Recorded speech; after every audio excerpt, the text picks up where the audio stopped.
John Avery felt the gentle shudder of the spacecraft as it entered the atmosphere of Drexel Prime. The view from his windowpane transitioned from the stark blackness of space to the swirling clouds of the planet's thick atmosphere, tinted by the orange hues of the setting sun. "First time on Drexel Prime?" asked the man seated next to him, a fellow human diplomat named Marcus Lee, whose keen interest in alien cultures made him an invaluable part of the Earth's interstellar delegation. "Yes, it is," John replied, turning to face Marcus. "I've heard the planet is beautiful, but I didn't expect it to be this breathtaking." Marcus chuckled softly. "Wait until you see the capital. The architecture is a symphony of form and function, designed to complement their pacifist philosophy." As the spacecraft descended further, the pilot's voice crackled over the intercom. "Ladies and gentlemen, please prepare for landing at Drexel Prime Central Spaceport." John and Marcus collected their belongings and proceeded to the exit, where they joined the stream of various alien species disembarking. Their guide, a Drexilian named Tharv, greeted them with a polite nod. "Welcome, John Avery and Marcus Lee. I am Tharv, appointed to assist you during your stay," said the Drexilian, his voice a calm melody. "Thank you, Tharv. We appreciate your guidance," John said, extending a hand, which Tharv accepted with a slight bow, the traditional Drexilian greeting. As they walked through the spaceport, Tharv briefed them. "The Council is eager to hear your proposal, though I must admit there is skepticism. Many fear that aligning with humans might draw us into conflicts we've long avoided." Marcus replied thoughtfully, "We understand the concerns. Our aim is to show how cooperation can bring stability, not strife." Their conversation was interrupted by a commotion. A small group of protesters held signs in various galactic languages, advocating for continued neutrality. John noticed their peaceful demeanor, despite the assertive messages. "It seems not everyone is on board with the idea of change," John observed. Tharv nodded. "Drexel Prime values free expression. You will find that even those who disagree do so respectfully." Exiting the spaceport, they stepped into a hover vehicle. As it whisked them towards the city, the landscape unfolded below them, a tapestry of green expanses and flowing water structures, interspersed with sprawling urban centers. "Your first meeting is tomorrow," Tharv informed them. "Tonight, you are invited to dine with some members of the Council informally. It would be a good opportunity to lay the groundwork for tomorrow's discussions." "That sounds perfect," Marcus said. "A chance to understand their perspectives and share our own in a less formal setting." As the hover vehicle descended towards their lodging, John felt a mix of anticipation and apprehension. The mission was clear, but the path was fraught with diplomatic nuances. Tonight's dinner would be the first real test of their ability to sway the Drexilians. As he looked out at the approaching cityscape, John knew the success of their mission could well hinge on the impressions they made this evening. The hover vehicle landed smoothly at their accommodation, a stunning example of Drexilian architecture with sweeping curves that mimicked the natural landscape. As they disembarked, John turned to Marcus. "Ready to make some history?" he asked, a spark of determination in his eyes. Marcus grinned back.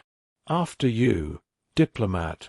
Together, they walked into the building, ready to navigate the complex waters of interstellar diplomacy. Chapter 2. The Drexilian Conundrum. John and Marcus entered the grand dining hall, a room lit by the soft glow of bioluminescent plants that adorned the walls, creating a serene ambience.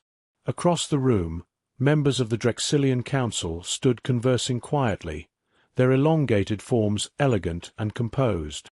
As they approached, a senior council member named Vorel extended his hand in greeting. "Mr. Avery, Mr. Lee, welcome. We are honored to host such distinguished guests from Earth." "Thank you, Councillor Vorel." "The honor is ours," John replied, matching Vorel's formal tone. We appreciate this opportunity to discuss potential partnerships between our people. Vorel nodded, gesturing towards a table set with an array of exotic dishes. Please, join us for dinner. Let us share food before we share ideas. The group settled around the table, with John and Marcus flanked by Vorel and another council member, Rinth, known for his sharp intellect and cautious nature.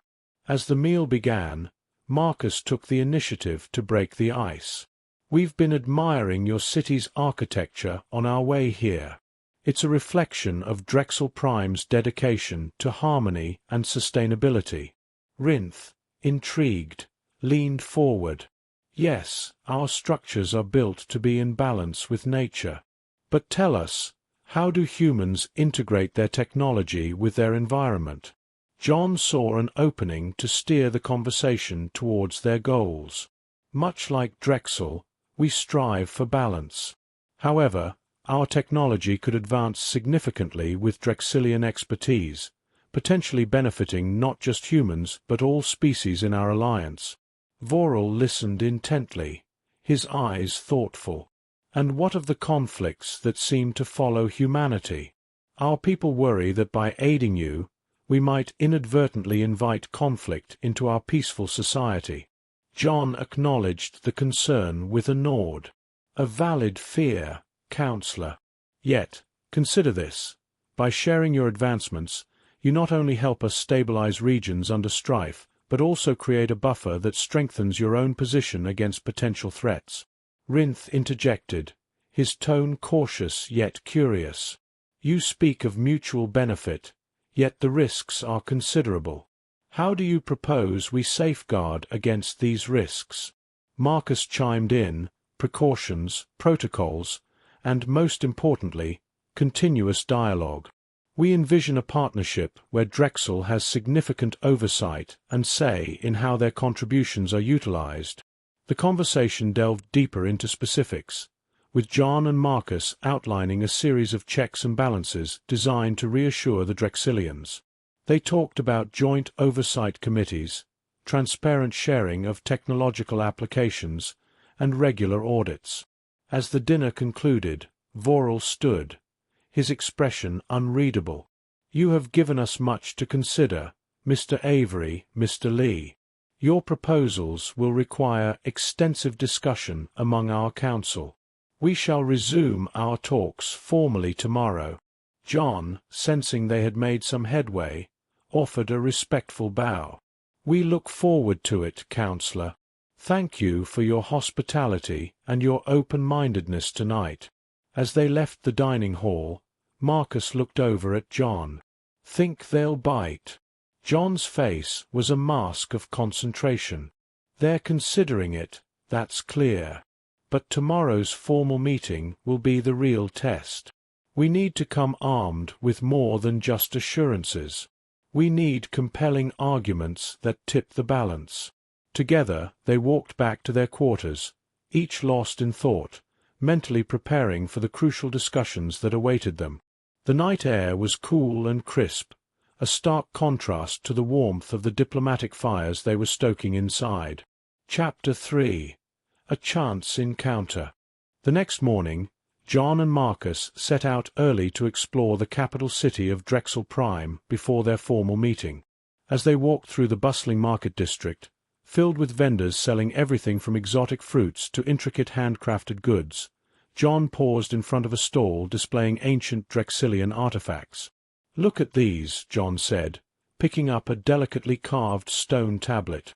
Each piece tells a part of Drexel's history. Marcus, examining a similar piece, nodded. It's a reminder of how much we can learn from each other. Understanding Drexel's past could be key to gaining their trust. Just then, a voice interrupted their examination. You seem genuinely interested in our history. Turning, they saw a Drexilian man in the simple garb of a scholar. I'm Tauren, a historian. Those tablets are from the early dynastic period, quite a tumultuous time in our history. Tumultuous? In what way? John asked, intrigued. Tauren smiled, pleased with the interest. "Let me show you.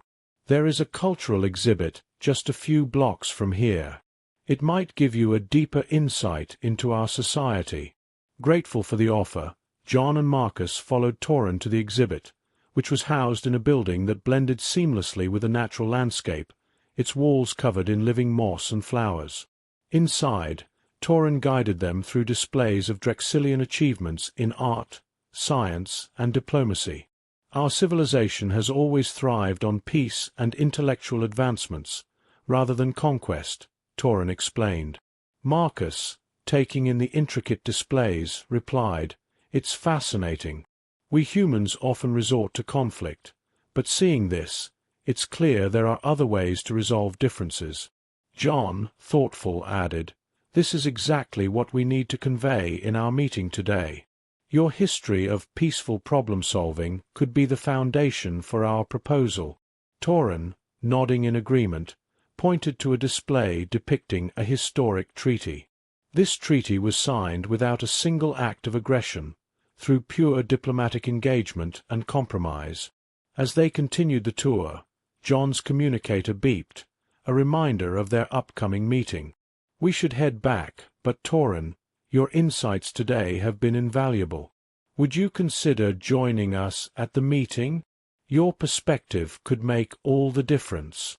Torin hesitated, then smiled. "I would be honored. Let me gather some materials, and I'll meet you there." With Torin's promise, John and Marcus hurried back to their quarters to prepare. On the way, John couldn't help but feel a surge of optimism. Having Torin, there could be the edge we need. His knowledge, our proposal, it might just work. Marcus, always the realist, cautioned, "It's a good step, but let's stay focused. We need to frame our arguments to resonate not just with Torin, but with the entire council." Arriving back, they quickly reviewed their notes, integrating Torin's insights into their presentation. As they walked to the council chamber, Torin joined them, carrying a stack of historical documents. "Ready for this?" John asked both Marcus and Torin as they approached the large, imposing doors of the council chamber. "Ready as we'll ever be," Marcus replied, a determined look on his face. Together, the trio entered the chamber, greeted by the expectant faces of the Drexilian Council. With history on their side, they were ready to argue for a future where humans and Drexilians could stand together, not as warriors, but as pioneers of peace. Chapter 4. The Gala of Galaxies. The evening of the gala had arrived, an event designed to foster goodwill among the diverse galactic representatives on Drexel Prime. John, Marcus, and Torin arrived together, dressed in formal attire that respected Drexilian customs. As they entered the grand hall, the room buzzed with the murmurs of various alien delegates mingling under the soft glow of luminous chandeliers. John glanced around, taking in the spectacle of diplomacy in motion. "Remember, the goal tonight is not just to enjoy the festivities, but to subtly weave the narrative of human Drexilian collaboration," John whispered to his companions. Marcus nodded, scanning the crowd. "I see a few key players over there.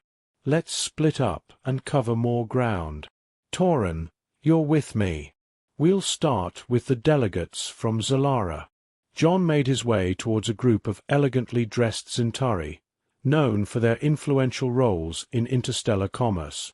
Introducing himself, he quickly engaged them in conversation.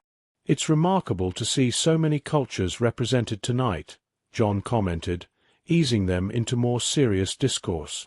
One of the Zintari, a tall figure with shimmering skin, replied, "Indeed, it's a testament to Drexel's central position in galactic diplomacy. But tell me, what brings Earth into this wider circle now?" John took a sip of his drink, choosing his words carefully. "Earth seeks friends among the stars. We admire Drexel's approach to diplomacy and believe we have much to contribute to this community." Meanwhile, Marcus and Torin approached the Zalara delegation. Torin, ever the historian, began sharing anecdotes from Drexilian history that highlighted peaceful resolutions to conflicts. Much like your own history, Marcus interjected, Drexel has mastered the art of diplomacy without conflict. We believe this approach could be beneficial in broader galactic relations, especially with human involvement. The Zalarans, intrigued, listened intently, their leader nodding thoughtfully. Your perspective is unique, he acknowledged. It's rare to see such openness from younger civilizations. Back with the Zentari, John was making progress. Our technologies, especially in environmental adaptation, could be very useful. Imagine what we could achieve together, not just for our peoples, but for all who wish for peace and prosperity. The Zentari representative smiled slightly. Your ideas are ambitious. It would be interesting to see how they align with our commercial interests. As the evening progressed, John and Marcus periodically reconvened to exchange updates and refine their approach based on the responses they received. Tauren, meanwhile, had attracted a small crowd, his stories weaving a narrative of unity and shared goals. It is not merely about avoiding conflict, he explained. It's about building a framework where every civilization can thrive. As the gala drew to a close, John, Marcus, and Tauren gathered to discuss their next steps. They agreed that the night had been a success, laying the groundwork for deeper discussions. Tomorrow we push forward at the council meeting, John said, feeling a cautious optimism. Tonight, we've started to change minds. Let's keep that momentum going. Marcus smiled, clapping John on the shoulder. Let's just say, diplomacy is the new battleground, and tonight, we've made our first advance. Exhausted but hopeful, they left the gala, the echoes of the night's conversations fueling their resolve to steer this path of peace through uncharted stars. Chapter 5. The Whisper Campaign.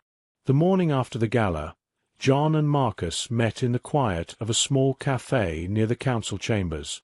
The air was crisp, and the streets of Drexel Prime hummed with the daily activities of its citizens. Over cups of steaming local brew, they discussed their strategy for the day. We made some good connections last night, John started, stirring his drink thoughtfully. But we need to solidify those tentative interests into actual support. Marcus nodded, taking a sip of his coffee. It's about leveraging the goodwill we fostered at the gala. We need a more targeted approach. Maybe a whisper campaign could work. Subtly spread our message through informal channels. John agreed. Exactly. We need to make our presence felt not just in official meetings, but in every corner of their society. If the council hears support from multiple sources, it might sway them. They decided to divide their tasks. John would continue to engage with the diplomats they had met, reinforcing the benefits of an alliance with Earth, while Marcus would focus on local influencers who could spread positive opinions about humanity. Later that day, Marcus met with a Drexilian cultural attaché he had befriended at the gala.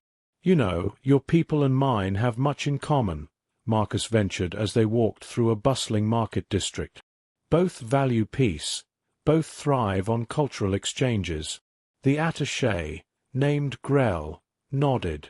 True, many here admire human tenacity and ingenuity. Your proposal could bring us closer to the stars beyond our own. Imagine the possibilities if our leaders endorsed this openly, Marcus suggested. The public opinion could really help in easing any tensions about this alliance. Grell agreed. I'll talk to a few key figures in the media and academia. They hold sway in public forums and could be crucial in shaping the narrative.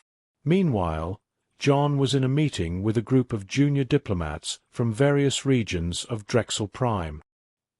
He presented Earth's technologies and shared visions of joint ventures that highlighted mutual benefits. Your worlds have resources that, combined with our technology, could lead to advancements neither of us could achieve alone, John explained, showing diagrams and projections on a holoscreen. A young diplomat from the Southern Territories raised a question. But how can we ensure that our interests are safeguarded?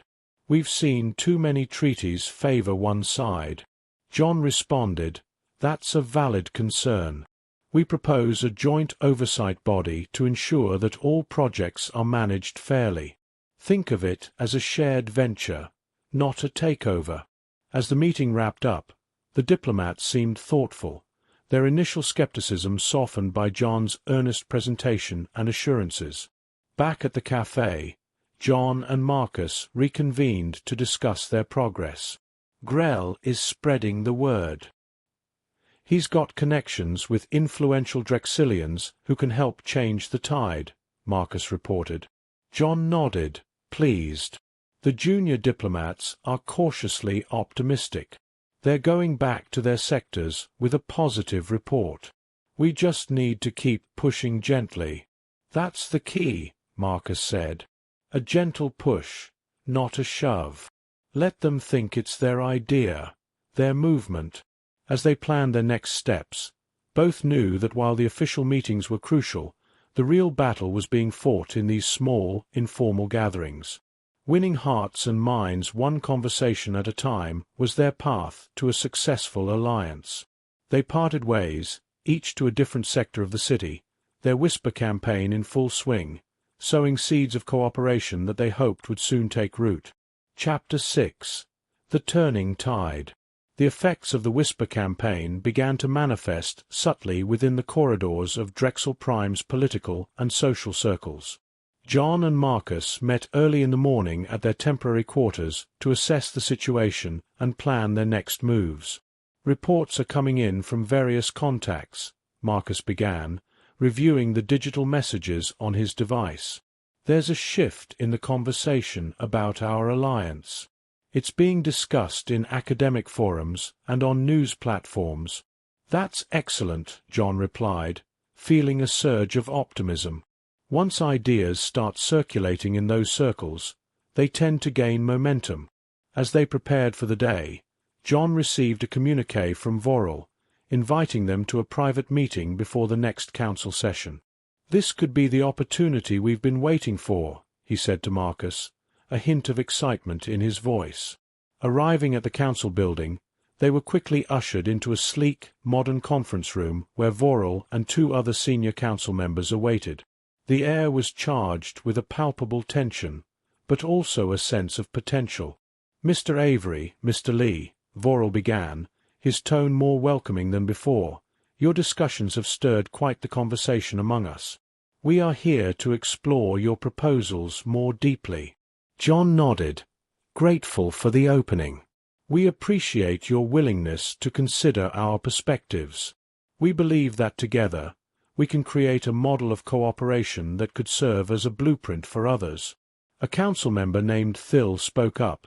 The younger generations are particularly intrigued by the idea of an interstellar partnership. They see it as a path to galactic relevance. Marcus seized the moment to reinforce their position. It's not just about relevance, but also about mutual prosperity. Our technology in combination with your diplomatic strategies could elevate all involved parties. The conversation deepened, with each side laying out their concerns and expectations. John and Marcus addressed each query with detailed responses, emphasizing transparency and shared governance. As the meeting drew to a close, Vorel expressed a cautious optimism. Your arguments are compelling. We will need to discuss them further internally, but I can say that the sentiment within the council is shifting. Feeling encouraged, John and Marcus left the meeting with a sense of achievement. We're on the right track, John said as they walked back to the city centre. Let's keep up the pressure. They decided to attend a public forum that evening, where the topic of human Drexilian cooperation was scheduled for debate. The forum was packed, with Drexilians of all ages eager to discuss the future of their planet.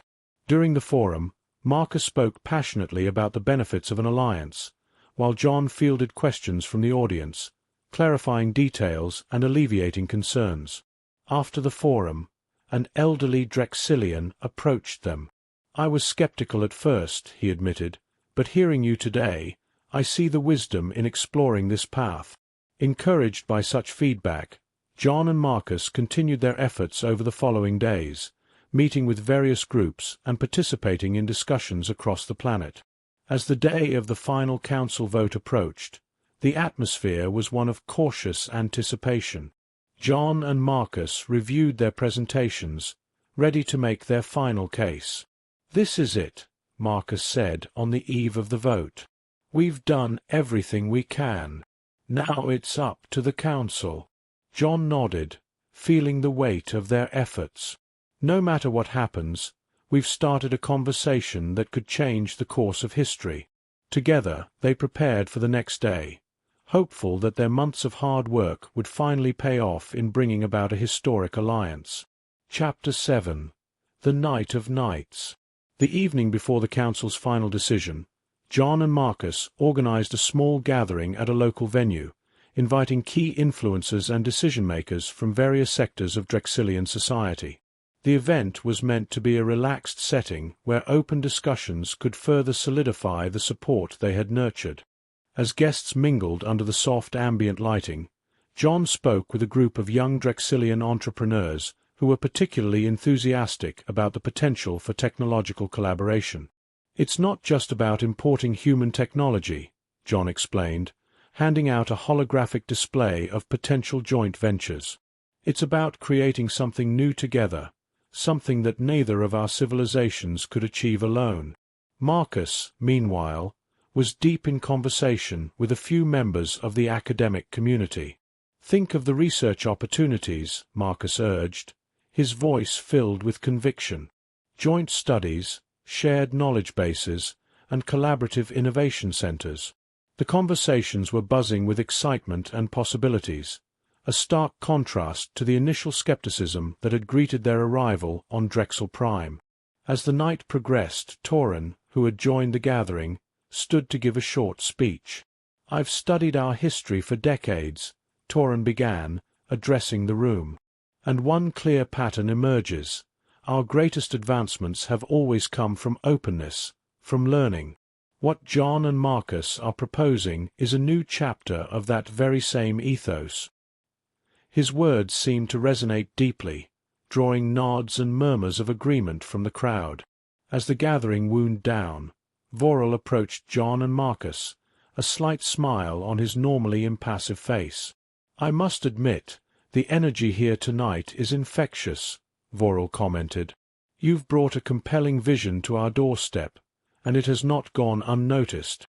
Feeling a sense of accomplishment, John clinked his glass gently against Vorel's. "We hope it's a vision that will soon be shared by all of Drexel Prime." After the guests had left, John and Marcus remained, sitting under the night sky, the stars shining brightly above them. "This could really work, couldn't it?" Marcus asked, a hint of wonder in his voice. John, feeling a rare moment of tranquility, replied, "Yes, it feels like we're on the verge of something truly significant." Their conversation drifted to plans for the future, to the next steps they would need to take if the council voted in their favor. They discussed strategies for integration, cultural exchanges, and the establishment of a bilateral committee. As the night deepened, they allowed themselves a moment to enjoy the calm before the storm of the upcoming council decision. They shared stories of their journey, the challenges they had faced, and the small victories along the way. Finally, Marcus stood up, stretching. "We should get some rest. Tomorrow is a big day." John nodded, feeling a mix of anticipation and nervousness. "Let's hope our efforts have been enough."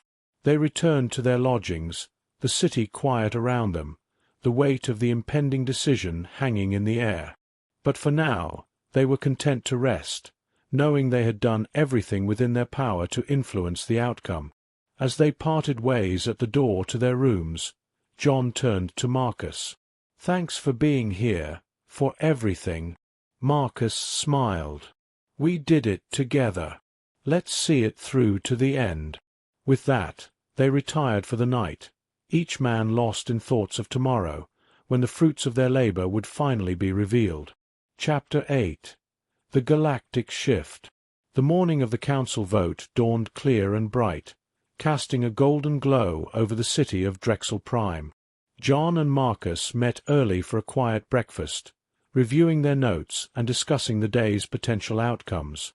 "Whatever happens today, we've made incredible strides here," Marcus said, trying to ease the tension that hung in the air. John nodded, his mind racing with the possibilities. "True, we've started a dialogue that can't be undone.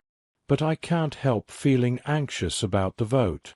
They arrived at the council chambers early, the building imposing yet familiar after their time on Drexel Prime. The halls were buzzing with activity, with council members and aides moving briskly about, preparing for one of the most significant sessions in recent history. As they entered the main chamber, John and Marcus were greeted by Tauren, who gave them an encouraging nod. "The council is almost ready. They've been in discussions since early this morning." The chamber filled quickly, and soon all were seated in anticipation. Vorel stood to address the assembly, his voice echoing through the hall. "Today, we stand on the precipice of a new era. The proposal before us has the potential to redefine our place in the galaxy. I urge all members to consider the future of Drexel Prime and the role we wish to play in the broader universe." One by one, council members stood to express their views. Some voiced concerns about the risks of such an alliance, while others spoke fervently about the opportunities for growth and advancement. Finally, it was time for the vote. The chamber fell silent as each member cast their vote. John and Marcus watched intently, their future hinging on this moment. As the votes were tallied, the tension was palpable. When the final count was announced, John and Marcus exchanged a glance, a mixture of relief and disbelief. The proposal had passed, albeit narrowly. Vorel turned to them, his expression one of respect. "John, Marcus, your efforts have been acknowledged. Drexel Prime will enter into this alliance with humanity, hopeful for a prosperous future." The chamber erupted in applause, some members standing to congratulate them. John felt a surge of pride, their months of hard work culminating in this historic moment. "We did it, Marcus. We actually did it," John said, his voice filled with emotion. Marcus clapped him on the back, smiling broadly. "We did indeed. Now comes the real work, making sure this alliance succeeds." In the days that followed, John and Marcus worked closely with Drexilian leaders to set up the first initiatives under the new alliance. Plans for joint research facilities, cultural exchanges, and technology sharing were put into motion. As they attended the signing of the official treaty, John looked out over the assembly, a diverse mix of humans and Drexilians, all united by a common vision. The Galactic War was lost until humans took over, John thought, the phrase taking on a new meaning.